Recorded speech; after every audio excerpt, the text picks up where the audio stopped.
Good afternoon, everyone. My name is Shri. I'm the marketing manager here at Xoxoday. I welcome you all to this live session of The Art of Building a Great Product, Less is More. And so today we have a live session with our experts who will be deep diving into product development strategies that they've themselves used. And from their experience, we'll learn that how to use available resources and achieve a great product with less is more theory. Please allow me to introduce our speakers today, Mr. Manoj Agarwal and Mr. Arvind Jayaram. Without any further ado, I would like to invite Manoj to please help us understand about the less is more theory and how to implement in product building strategies. Less is more, it's more like the way you live your life. It's not like a theory or anything, but as humans, we are driven by desires, and because of the desires, we generally get into a treadmill where we generally keep on acquiring more and more in everything what we do in our lives, and that particular DNA also gets transferred when you are building products.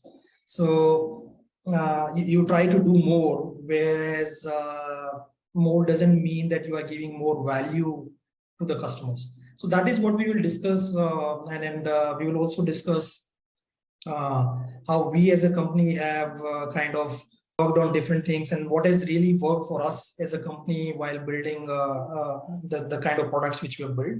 Today as a company, we have 3 products, Impulse, Compass, and Plum. All the products are into the space of engagement for employees, channel partners, sales, and consumers. So if you see this image on the right hand side, it's a very famous newspaper ad from Volkswagen many years back. Now this was a front page ad where this is how the ad looked like. Now if you go by the greedy mind which we all are into, I should not have paid Economic Times for this entire ad, right? Because I'm just using maybe 1/4 of the space.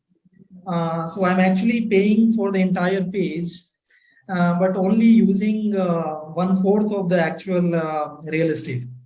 But that is where the beauty lies, because it was so beautifully done, every single person noticed this ad, and then it became kind of a great recall for that particular ad, and then that really worked. So the essence is that you don't really have to do, you don't have to be loud and do more to make an impact. It depends on the context of what you are trying to do. These are some of the algorithms which have really worked very well for us as a company, especially on the product side.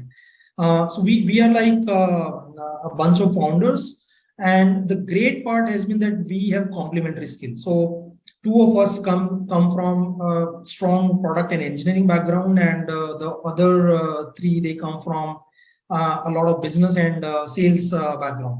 Now, because of this, we are able to tie the product with the consumer. Otherwise, what happens is when you don't have complementary founding teams, sometimes you get kind of inclined to things where you are good at, and then you miss the other side. So this is one area, especially for the founders, that have a good mix of people in your founding teams.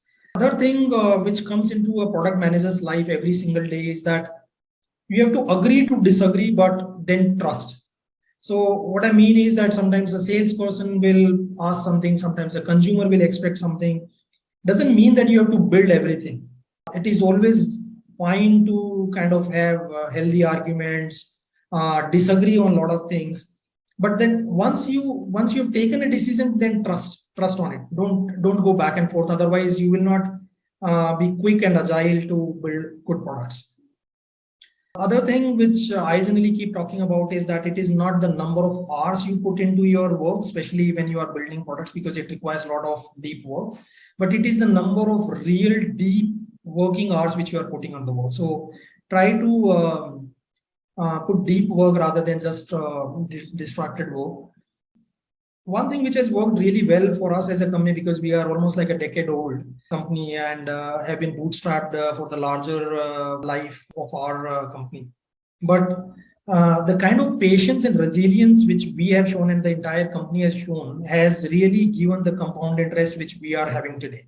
So as founders, don't give up very early. I mean, it always takes time to kind of build great products. In every product, you will always have to have trade-offs. So there will always be a this versus that, this feature versus that feature, this customer versus that customer, this product roadmap versus that product roadmap, this process versus that process. So don't get stuck into this versus that. I mean, you have to take very conscious calls. You have to be data driven, but always be ready for the trade-offs, because you can't have both sides of the story. You will have to take a call. Perfection is the enemy of good. Now, this is very important because many times product guys or engineers, they get stuck into something that, okay, I will ship it only when it is 100% great. But during that process, what happens is that you might take so much of time that the relevance of that feature itself is lost. So have a fine balance between perfection and the agility of rolling out features, because unless you ship out, you won't hear back from the customers and they won't give you feedback. So it's important to ship out features. Today is a hyper competitive world, so you will find a lot of Me Too products, Me Too features, but authenticity always wins over competitors. So if you are really understanding your customers, there are always loopholes, there are always feature gaps which you can truly build for your consumers, and they will definitely love it. Have a great macro view as well as a very deep down micro view. By macro view, I mean you should know about your competitors very well. You should know about what is happening in the market, and then so on. And micro is something very deep down, because product is a very, very fine work. It requires a lot of finesse. So have a very, very deep eye to details, and so on. And last, apply first principles, because a lot of times there is nothing wrong or right. The data may not be able to tell you, your customer may not be able to tell you, but then that is when you have to apply a lot of common sense. So first principles are extremely important when it comes to building great products. Now, this is the priority order. There is nothing so fancy about it, but a lot of times I have seen companies going wrong in this priority order. So the first thing which you need to do is you should have a plan for your product. What are you trying to build? What problem are you trying to solve? For which kind of customers? And then the most significant kind of ingredient into your product success is your people. So have a great team, a team which can really envisage the vision which you have for the product, and then I'm sure that you will definitely win in the market. And the product itself, and have some good processes, because processes will help you scale. So in the early days, it is fine, but as you scale, you have to also scale your processes. But because if you don't scale, then your entire growth can be very linear, which may not be very, very great for a company. Have some pauses in between, because as product guys, if you are on a treadmill, you may not be able to bring innovation. So always have some critical pause, both in the product as well as in the engineering team, to remove any technical debts, to kind of take a back seat and then see things from a larger perspective, and take some calls which are more innovative. Separate signal from the noise, because you will, as a product guy, you will hear so many things from your customers, every single person will keep giving you a lot of feedback that, okay, this is how you can do it, this is how you should not be doing it, and so on. But it's very important that you only hear the signals and you are not kind of distracted with the noise.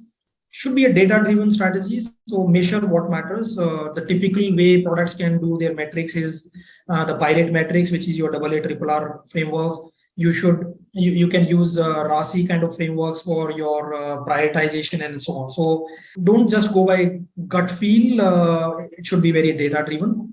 And one thing which has been working extremely well for us, not only in product, but everything what we do, is why this feature, why this product, why this? And then talking about the what, who, when, where, how. So if you go in this sequence, largely you will take a good decision. And these decisions are important to be in this priority, because if you go wrong, then sometimes the cost is very high. So it is better to take the right calls in the early days of product, because wrong calls later are sometimes very costly in a product journey. Now, can you build a DNA where everything in the company is thought from a product lens? Whether it is your website, whether it is your sales processes, whether it is your customer success, whether it is your HR. So productize everything. I mean, codify everything, because if you're able to do that, you will see that you will scale very well. And then there is a famous quote that how can you earn with mind rather than with time? And this is how you can do it, because if you scale in a productized way, then the scale is in a geometric progression. It is not a linear progression. People and culture, yes, I mean, the single biggest advantage, I mean, your competitors can copy your product and marketing and your funding, but something which they can't copy is your people and culture practices. So I think this is the most important thing which founders and everyone else should be driving in a company, that how do you have a super great culture in your company, because everything will fall in place if you have a great culture. I'm not getting into the details of how you do great culture, but yes, we can always discuss if you need any more details. Again, in the product journey, and especially early stage founders, and we also went through these kind of mistakes, that you try to please everyone. And then when you try to please everyone, you actually please none. So somebody is asking you feature number A, somebody is asking you feature number B. And if you become a feature factory, then you are a mess. So try to define your ICP, narrow down your scope, and then try to build products. Otherwise, you can't build a product for everyone. Other thing which we found in our early days of our journey is that a lot of times we were discussing and building products without writing proper PRDs and getting into the designing details, etc., etc. So avoid these mistakes, because products are best built when they are clearly written, clearly drawn before it goes to the engineering teams. Processes, something which is extremely important, that insights are generally in your site. So product guys should read customers' tickets and try to get into the root cause analysis of every single ticket, because that is when you will find that, okay, a lot of problems are solved from just by talking to customers and just by reading customer tickets. So, and this is something which we do a lot, where we spend a lot of time reading customer care tickets, getting into the root cause of every single ticket, and then productizing whatever should be productized. And then that is why if you can control upstream, your downstreams are easily controlled. But if you don't control upstream, then your downstream is in a mess. So try to control your upstream. Now, the flywheel effect is something which we have leveraged very well, and I'm sure that Arvind will talk a lot about it, because Amazon is a great classic example of how you leverage flywheels. But we have leveraged it a lot, because all our three products are built on a stack which are common, and then they are handling multiple use cases. We have extremely deep integrations with hundreds of other SaaS products. So without having to invest a lot of time into every single feature, we are still able to expand our GTM quarter on quarter. And if you are able to build that kind of a flywheel effect in your product, I think you can scale very well. The other flywheel is that if there is a B2B company, you should start thinking that, okay, you are B2B, but can you also leverage B2B2C, where you are also trying to now leverage revenue from your end users. I'll just spend a few minutes on design, because a product is nothing but a design, very nicely built product, because if your product is not designed well in terms of the UI and the user experience, then especially in the kind of age we are living, where the customer expectations are so very high because there are so many great products. So design is extremely important, and design is everywhere. I mean, right from the clothes you wear, the mobile you use, or the room you enter, everything is design. On the right hand side, you see a visiting card, and how you can beautifully talk about everything you wanted to talk about just by a single line. So that is the beauty of great designs. Now, if you see this particular design, I mean, generally I ask this as a question, but if anyone wants to answer that, what is going wrong in this design? Okay, so if you see, it's not clear whether 36 is the waist or is the length. So is it length multiplied by width, or is it width multiplied by length? So that's why every single detail is very important in a product.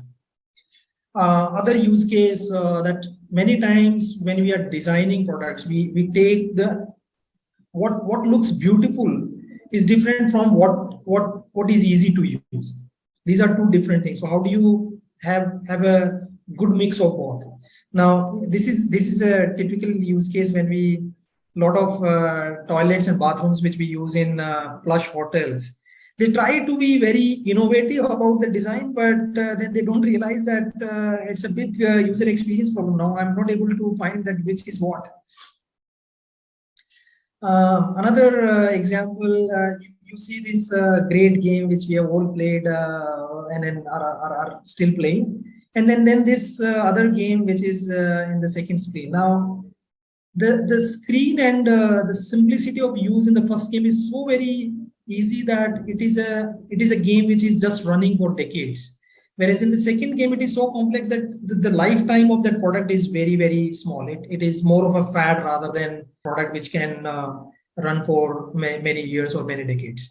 Other design problem, not clear whether I have to push this thing or I have to pull this thing. So I'm giving these examples from real life, but just think through how your users are interacting with a technology product, because similar problems exist in technology products. A lot of times customers will say that, okay, give me as much flexibility as possible in your product, but then they don't realize that by giving flexibility, you are increasing their work. So in the right-hand side, this one, you see that you are giving flexibility to this to the guy to change the weights, and you can make any kind of weight. But here you are not giving flexibility. Now the problem here is that here this guy will have to do a lot of work before starting to use it, but here he is able to use it within a few seconds.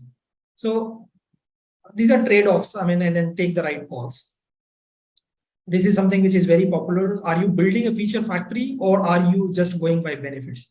So this is great in terms of features, but is it usable? If we compare with the Alexa remote or Apple remote, which are much more beneficial rather than just loaded with features. Hicks law again goes back to the same thing that don't load with features. It has to be more benefits rather than features. A lot of people say that, okay, what is the biggest differentiator in a product? I think today the biggest differentiator is the customer experience. And then Yahoo is a great example, though it is an old example, but it was very tough to kind of do what you wanted to do on a Yahoo page, and then Google came with an extremely neat and clean page, and you know the story, what happened after that. As product guys, we need to be hungry and foolish, learn as much as you can, read original stuff, read, not only read product gimmicks and product tactical stuff, but try to read some original stuff, because that is how you start relating the real life problems with product. So read history, economics, psychology, and that is what you see that great companies like Google, Apple, etc. You will find people coming from very diverse background. A product manager doesn't need to come only from a pure engineering or product experience. He can be an economist and then still can build a great product, because he brings that angle on the table. So think on that way. This may not relate directly with the product thing, but assuming that there are a lot of founders and senior teams here, I'm sure that all of you would agree that running a company is not easy. It is stressful. There are a lot of day-to-day hassles, etc. But we should never forget that we are finally a monkey with a plan. I mean, live your life, enjoy your life. Building a product is just a journey. It is not the destination. So enjoy the journey rather than just looking at the destination, because if you enjoy the journey, you will build great products and then you will build a great company. But if you are extremely stressful on reaching that milestone, and if you're not enjoying that journey, then it will exhibit in your product. You will not be able to build a great product. So the priority order should be, you should talk about your family, food, your fitness, and your friends before your own company. And then if you get that right, then you will get your company also right. A couple of other things which have worked very well for me as a founder, and then something which I generally talk about, which work for everyone, whether you are working or not working. Do well for others, because if you do well for others, the universe will conspire to do well for you. You can practice to know yourself, because self-consciousness, mindfulness helps you a lot to kind of stay balanced and do amazing things. So you can kind of seek infinity into this finite world. Express gratitude, that okay, you should be thankful for what you are and for what the Almighty has given to you. Because if you have a gratitude kind of a mindset, then you will always be very balanced and happy. And let go and move on, because we are all humans, and it is perfectly fine that sometimes we will make mistakes. So don't take your mistakes in your head. As product guys, not everything will work. Sometimes we will make some mistakes. We'll build some wrong feature.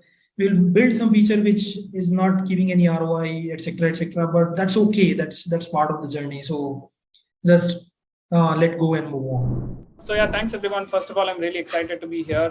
Thanks Manoj and Shri for giving me this opportunity to present in today's session.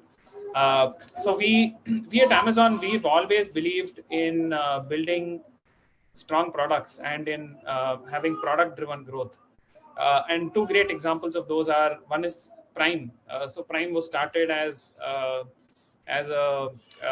one of the offerings for us to bring down the shipping cost to address concerns around high shipping fee that customers had a problem with, and how Prime was started to actually address that problem. And from where we started in early 2000s to where Prime is today, Prime has gone on to add Prime Video, Prime Music. There is one-day delivery. There is grocery delivery, and so many other things that are part of Prime today. And that's one great example of product-led, product-driven growth that we talk about internally a lot. And another example is AWS. So during the initial days of AWS, there were no sales teams who were actually selling AWS. It was largely product-driven, and just the kind of services, the uniqueness of the offerings helped us acquire a lot of customers in the very early days when there was no sales team, there was no enterprise focus that we had, and so on. So these are like very short examples, but today I want to spend a little more time, give more color into the aspects that Manoj covered on how does Amazon look at it, and how would you, if you were to look at it from the lens of Amazon, how would you look at some of these aspects? And frugality is one core component to that. So with one of our 16 leadership principles is frugality. I'm going to be spending some time on giving you a view to what is frugality, how as Amazonians, how do we think of frugality, and also a little bit of my own thoughts on how I use each of these principles and practices in my day-to-day life. So before I get into talking more about each of these aspects, I want to spend a little more time on giving you more context about what is Amazon, what did we start, what is the mission that we're looking to achieve. So this is one of the very famous quotes by Jeff, where he had said that there are many advantages to a customer-centric approach. But here's the big one: customers are always beautiful, wonderfully dissatisfied, even when they report being happy and business is great. Even when they don't know it yet, customers want something better. So there's never going to be a situation where a customer is going to come to any of you and say, okay, I'll be happy if you increase your prices. I'll be happy if you offer me a product where the latency is higher than what your current product is offering. So that's the kind of thought process that we internally have. And our mission is to be the Earth's most customer-centric company. And with this philosophy, we believe that innovation starts with customers and we work backwards from what customers want. It's not just about knowing what your customer knows or wants, but reinventing on your customer's behalf. Because a lot of time customers don't know what they want, and by the time they know it, you're already too late. And like Manoj had covered, this is a flywheel that we use very regularly in Amazon, and every new team, every new product, every new service or new program that we launch, we always look at this flywheel as a reference. So Amazon's growth flywheel is an underlying model for all of its businesses. So this is rooted in customer obsession, like I told you about, working backwards. So Jeff has always said that instead of trying to foresee what will change in 10 years, I want, if you were to ask yourself, what will not change in 10 years, then your customers will never say, I want higher prices, I want things that are slower or things that are lesser secure. So that's never going to happen. So if you invest your time and energy into the most fundamental needs of the customer that won't change, you'll continue to grow. So this is a flywheel where we start with selections. If we provide customers with large selections, it will enhance customer experience, which will generate greater traffic, and this will attract more sellers. And once we have more number of sellers on the platform, this will lead to more growth through more users and more number of orders. And eventually we'll be able to lower the cost structure through economies of scale and through increasing the buying power. And hence we are able to pass on lower prices to our customers, which again, end of the day, all of this adds up to improving the customer experience that we're able to offer. So now, how do we drive this sort of a culture internally? Because for a company like Amazon, we've been innovating on various aspects. We've been diversifying into various businesses. Even within AWS, every year during reInvent, there are a bunch of features and products and services that are launched, and there is a continuous cycle of innovation that is happening. So how do we do this internally? So there are 4 key things that we consider. So everything we do is for the customer, with our customer in the mind. We start with customers' needs and problems, and we work backwards from there. And it's about having a long-term horizon, being tenacious, being flexible enough to ultimately accomplish the long-term mission. And an inventive mindset that is okay with failure and willing to experiment. Exactly what Manoj had called out. As product managers, as founders, there are going to be decisions which you make, which you want to turn back on. That's absolutely fine. And even if you're doing something new, have willingness to be misunderstood. Now, one great example of being misunderstood was Kindle. So during the very early days of Kindle being launched, people were asking questions on what is the purpose of a product which is bigger than a book that I would buy. Who would buy this product? Just the sheer size and dimensions of it was a buzzkill. So that's where it started. And look at how Kindle has transformed today. The way that people consume books, the way that people consume content has really transformed with the way that Kindle has evolved. And that has helped Amazon build a sustainable business through Kindle. So that's something we have as an anecdote internally, where a lot of times Kindle is quoted as an example. So now coming to frugality. So today's webinar is all about how do you build great products, build less with more. So frugality is one of the leadership principles for us. And what this reads is accomplish more with less. Constraints breed resourcefulness, self-sufficiency, and invention. There are no extra points for growing headcount, budget size, or fixed expense. So whenever we hear the word constraint, it's easy to have a negative response towards it. Like, do you want me to really accomplish something without any new headcount? That's the natural reaction that people would have. But at Amazon, we flip this around and we say, we look at constraints as opportunities to innovate, just like a startup would do in its early days. And hence, we have a very startup sort of a culture, and we call that as being day one culture. And that I'll cover about what is day one culture and what are the components of that in a little later. But there's a very interesting story from the origin days of Alexa and Amazon Echo devices. So that those were the times when the product team who was actually building the first version of Alexa and Echo devices were facing several constraints. So they wanted to be the first to go to market. They wanted there was secrecy involved. There was time was a constraint, budget was a constraint, and so on. But the foundational science behind Alexa, specifically far field speech recognition and natural language understanding, were all uncharted territories. It was not as evolved as it is today.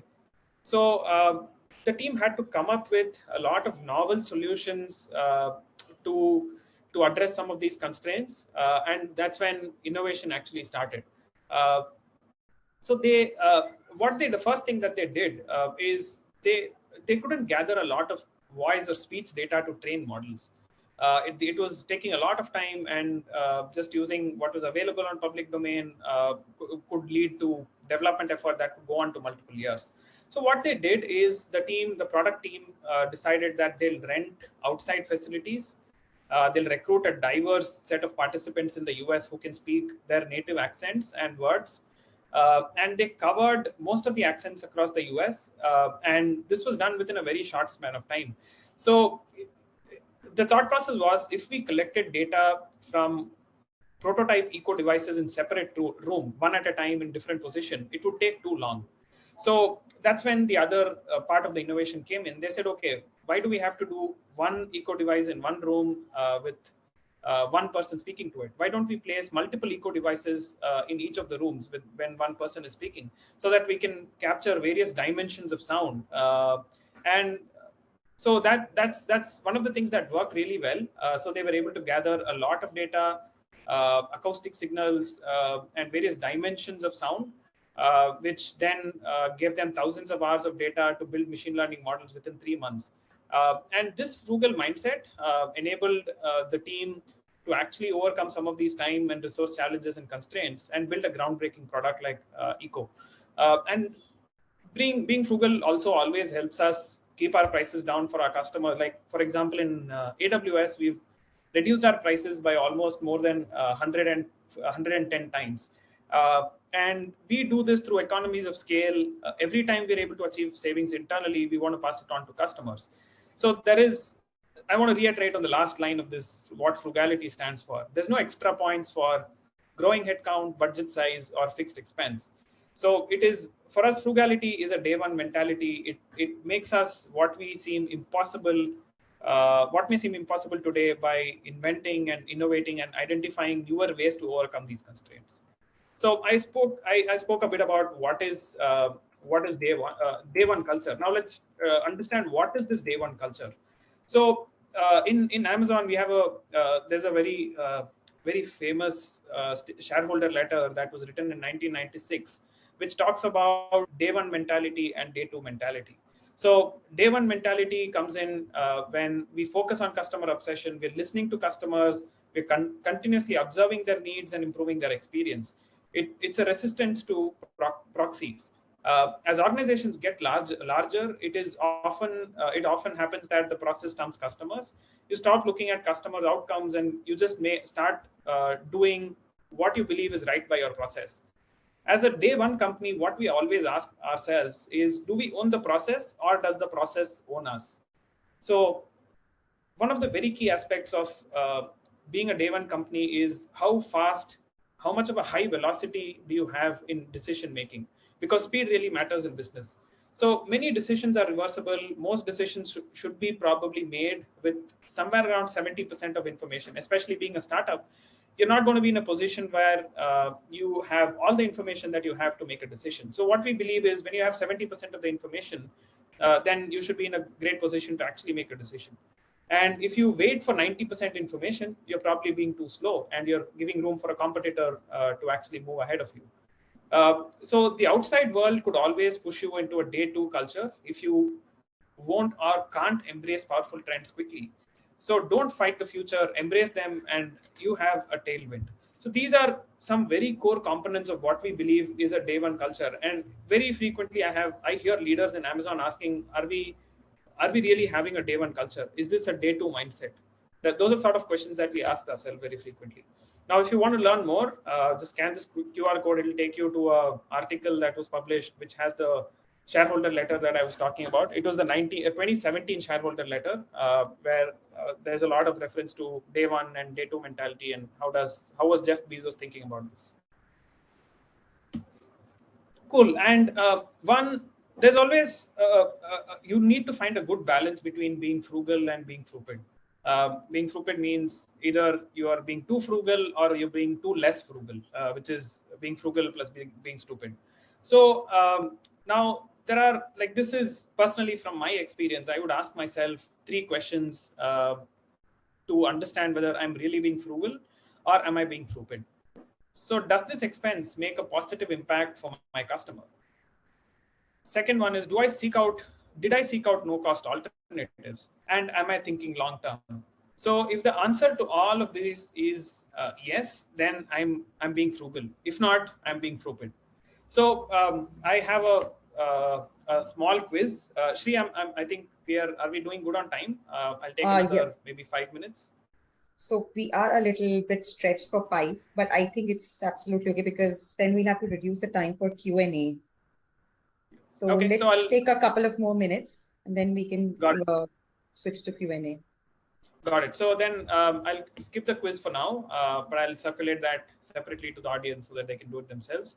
So how do we organize ourselves for innovation at Amazon? So an organization cannot solely operate on mentality or just philosophy. So Amazon has incorporated mechanisms to actually execute it. Exactly what Manoj said. You're on a treadmill, and you need to have processes to ensure that you're doing the right thing always.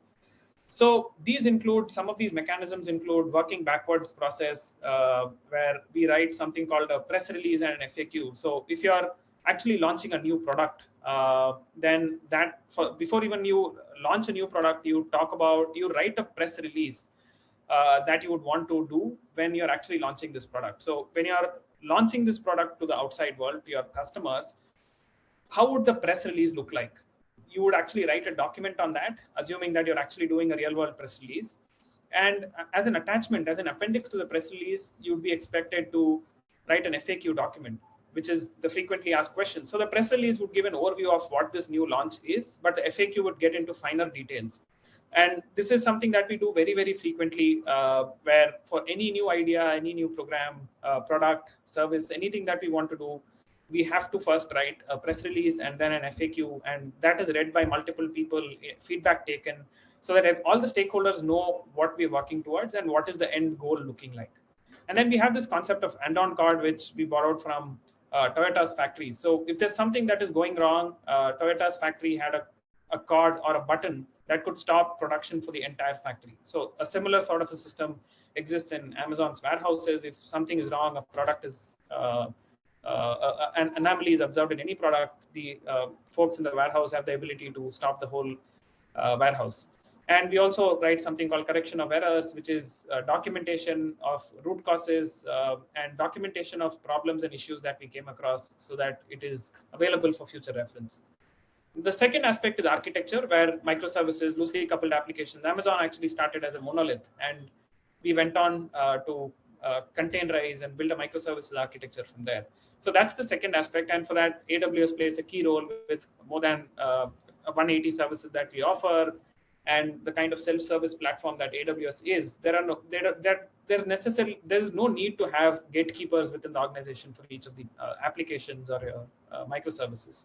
In terms of culture, we hire builders, innovators, and entrepreneurs. Irrespective of the level that you're hired, could be an entry-level job, could be a VP, director-level job. We expect that everybody needs to behave like a builder. You want to own things, you want to build things from scratch. That's the kind of thought process that everyone would have. And then we have these leadership principles, like covered one, frugality in some detail, but there are 15 other leadership principles, which you can there's a lot of online content available on that. You can go through that. And in terms of organization, how are we organized for innovation? So we have this concept called two pizza teams, which basically means that any team which cannot feed two pizzas, any team that is longer than that is more than 10 people, is not a right structure. A team when the team grows beyond 10, then there is further org structure changes that happen. And when the team grows beyond, the thought process is every time there's more than 10 people, it adds to latency, it slows down processes, it slows down communication, and so on. And we also have a concept of experimentation, which Manoj had covered in a lot of detail. Don't be afraid of iterating, don't be afraid of experimenting, and failures are things that we can learn and we can implement in the future. So the thought process is 99 bets that we take might fail, but that one bet which actually succeeds can give us 100x return, and could give us much more in the longer term. So that's the thought process that we have internally. So I think I've covered most of the content I had. With all these processes, mechanisms, culture, and so on, we've been able to innovate across domains: cloud computing, delivery, online shopping, video technology, and so on. Cool. Then that's all that I had. What would be the current skills to learn for a person from support operations background or even otherwise? Learning AWS Azure is really difficult. Where to start? So there's a lot of content that's available online.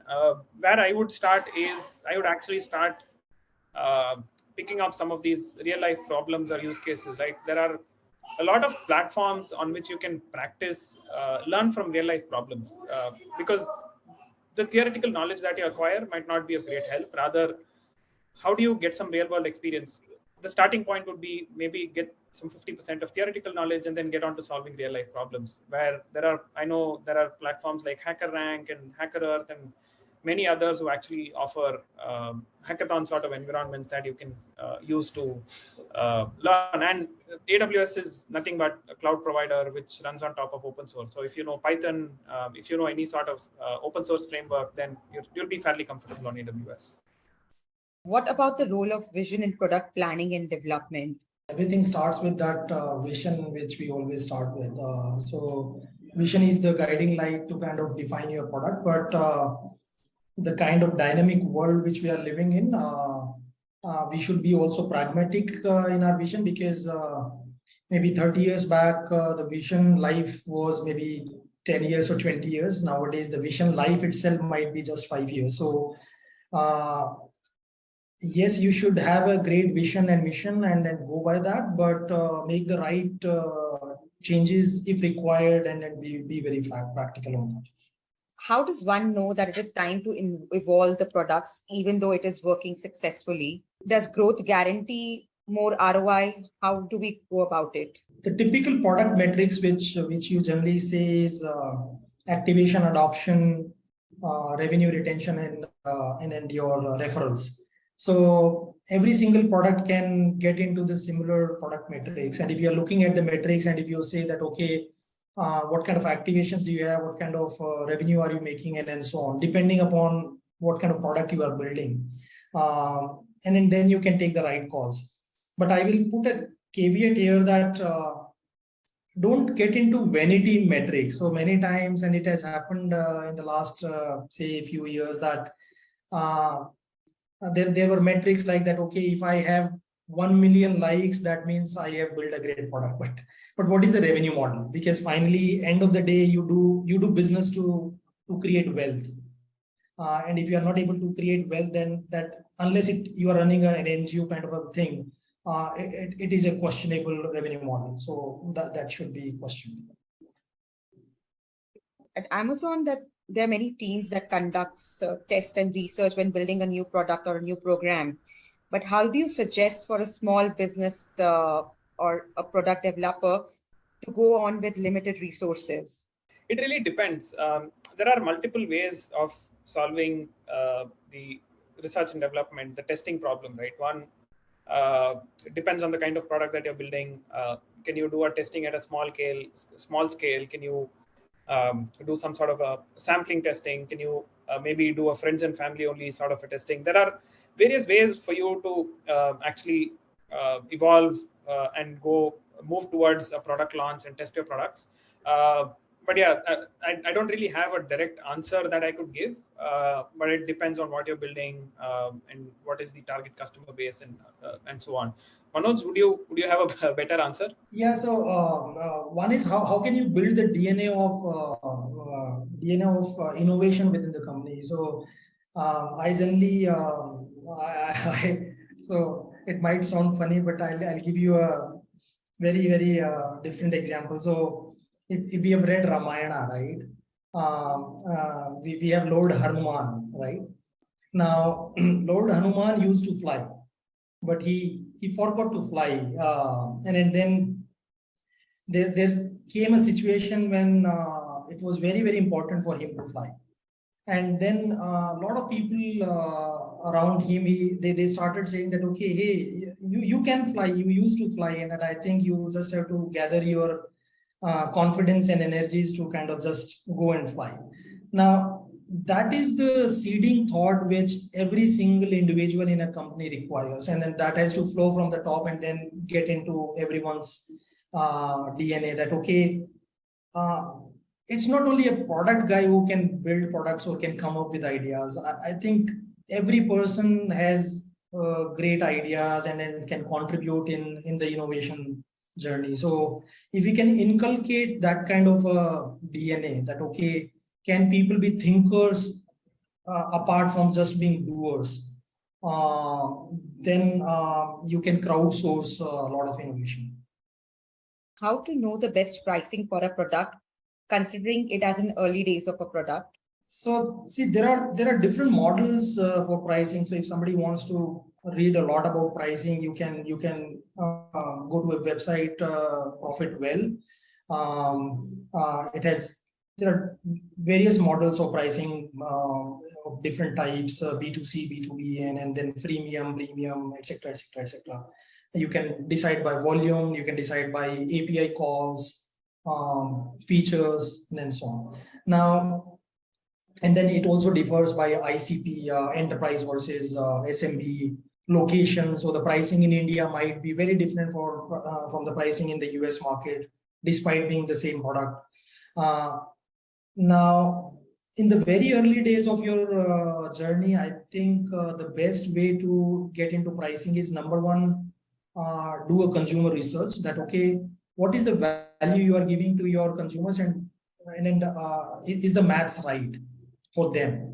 The ROI versus the cost to them. So if the ROI to them is more than the cost, they will definitely buy it. And the second is, you have to calculate your cost, that okay, whatever pricing you are setting, is it actually above the cost, so that you are actually making some margins and EBITDA. So these are some fundamental rules to pricing, that one is you understand the consumer, one you understand your own cost, and then there are different models, and there is a lot of science behind that. And a startup idea isn't one idea, it's 10,000 ideas, then 1 lakh decisions and 10 lakh headaches. How Xoxoday handle all of this? I think not only startups, but our lives are like that. I mean, we are always a sine curve with ups and downs, and then almost everything. So I think one is you have to get clutter to clarity. So there is always clutter in terms of a startup, but how do you get clarity? Because only when you have clarity, you are able to deliver something. The second is always try to have a pleasant state of mind, because if you have a pleasant state of mind, you are at the peak of your performance. So, and then I'm not getting into details of that, but I touched upon in the last slide that how can you have pleasant state of mind, and you don't have to do all the 10,000 things in one day or 1 year, right? You can always have sprints, that okay, this is what I will do in this month and the next month, and so on. So as I mentioned, it's a journey, and if you are enjoying the journey, you will reach the destination. So don't get overwhelmed with a lot of things. You will have to just pick up your battles, and then with the right priorities, and then I'm sure that you will be able to do. Yes.